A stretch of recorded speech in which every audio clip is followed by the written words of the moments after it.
seirama hayu rapatkan barisan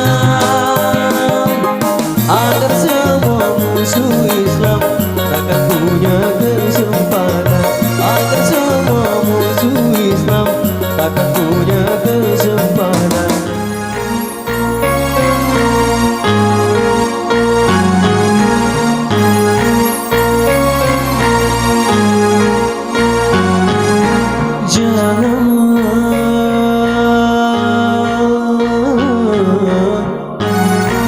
Kalian suka berpecah belah,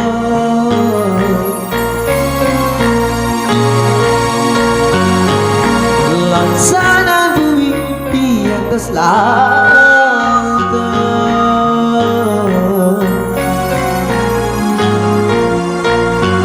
selalu diombang-ambingkan.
Takkan rela, kita semua takkan rela apabila ada yang coba-coba mengganggu dan merusak akidah.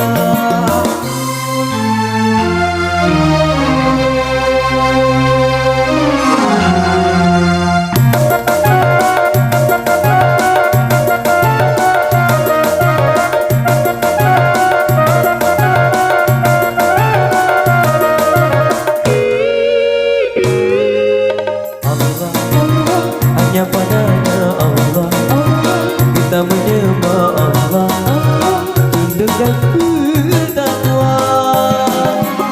Bila datang kebenaran pasti hancur kebatilan, bila datang kebenaran pasti hancur kebatilan. Hayu bersatu padu, hayu dan seirama.